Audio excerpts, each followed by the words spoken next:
안녕하세요. 알아두면 쓸모있는 세금사전 박현중 세무사입니다. 이번 시간에는 사장님들이 개업할 때 가장 많이 하는 고민이 있어요. 바로 일반과세자 아니면 간이과세자, 이 둘 중에 어떤 게 나한테 유리한 거지? 이 고민을 항상 많이 하시는데요. 이 영상에서는 어떤 사장님한테 어떤 사업자 형태가 유리한지 한번 알아보도록 하겠습니다. 네, 많은 분들이 간이과세자는 세금도 없고 신고도 간편하니까 무조건 좋아, 뭐 이렇게 말씀하시는 분들이 좀 많이 있거든요. 뭐 무조건은 아니지만 간이과세자의 법 취지는 잘 설명하고 있는 말이긴 합니다.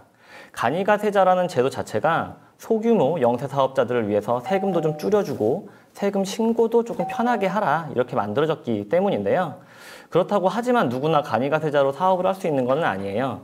간이 배제 업종도 있고 간이 배제 지역도 있습니다. 뭐 강남이라던가 뭐 홍대, 뭐 건대 이렇게 번화가 있잖아요. 그런 곳은 아예 간이 배제로 막아놨거든요.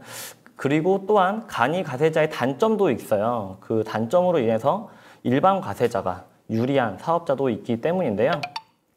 그러면 지금부터는 이번 영상에서는 간이과세자의 단점을 좀 중점적으로 보면서 어떤 분한테는 간이가 안 좋고 어떤 분한테는 간이가 더 유리한지 이렇게 좀 알아보도록 하겠습니다. 단점이 좀 총 2가지 정도가 있는데요. 첫 번째로는 초기 투자 비용 중 부가세 환급이 안 된다는 거예요. 바로 좀 예를 한번 들어드리겠는데, 초기 인테리어 비용, 당연히 사업을 하시다 보면 인테리어를 다 하시게 되잖아요. 인테리어 비용이 부가세 포함해서 3,300입니다. 이상에서 인테리어 사업자가 자기는 무조건 나 세금 계산서를 발행해야 된대요.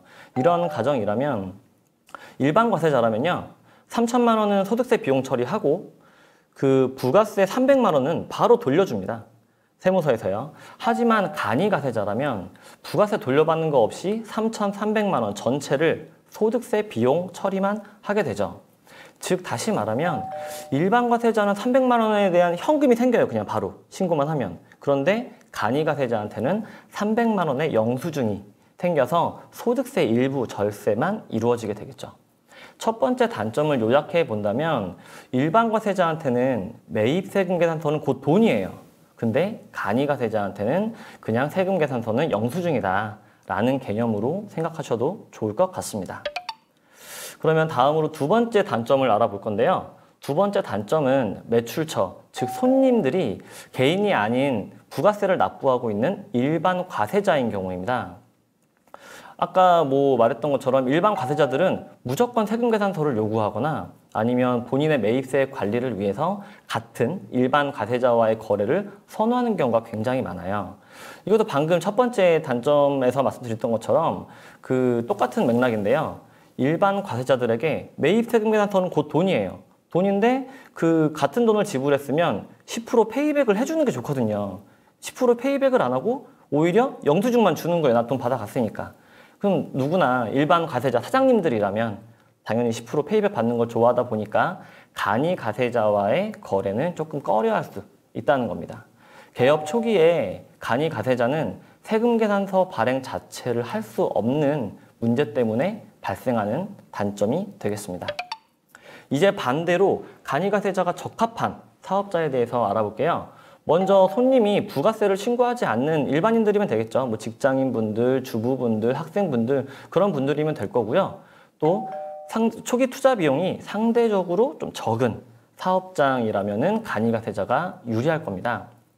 여기서 매번 이제 첫 번째 뭐 그 직장인분들 이렇게 뭐 손님에 대한 거는 많이 물어보지 않는데 매번 초기 투자 비용이 이거에게 얼마가 상대적으로 적은 거냐 이렇게 많이 문의 주시고 하는데요. 뭐 어떤 분은 인테리어 비용이 5천만 원 넘어가는데 저 일반으로 하는 게 좋아요. 난 억이 넘어갔으니까 전 무조건 일반으로 할까요? 등 많은 문의를 주시는데요. 실무에서 무조건은 없습니다. 예상 매출액, 체인점인지 따라 아니면 인테리어 업자의 뭐 그 세금 계산서 발행 상황 등 변수가 정말 많거든요. 그냥 예를 들어 드린다면 인테리어 비용은 5천인데 한 달 매출액이 1억이 나와요. 그러면 앞으로 이거 환급 못 받더라도 나중에 부가세 적게 내는 비용이 훨씬 많아질 수 있거든요. 그렇기 때문에 어쨌든 그 여러 가지 상황이 많이 있으니까 세무 전문가와 꼭 미리미리 상담을 해서 가장 좋은 방향으로 선택을 하시면 좋을 것 같습니다. 그럼 간이과세자의 장점도 한번 봐야겠죠? 장점은 처음에 말씀드렸던 취지에 잘 나와 있습니다. 부가세를 일반 과세자의 10%, 그다음에 좀 다른 업종에 대해서는 다 10%까지 나오는데 대부분 한 10% 정도 수준으로 납부를 하게 되고요. 신고도 일반 과세자는 2번이지만 간이 과세자는 1년에 한 번만 신고를 하게 되어 있어요. 정리를 해보자면 어느 형태로 개업하는 게 무조건 유리하다고 볼 수는 없습니다. 그러나 사업장마다 상황이 다르고 사장님마다 다 다르기 때문에 꼭 미리 세무 전문가와 상담해 보고 본인에게 맞는 사업자 형태를 선택하시길 바라겠습니다. 이번 영상은 준비한 건 여기까지고요. 다음에 더 유익한 자료로 인사드리도록 하겠습니다. 감사합니다.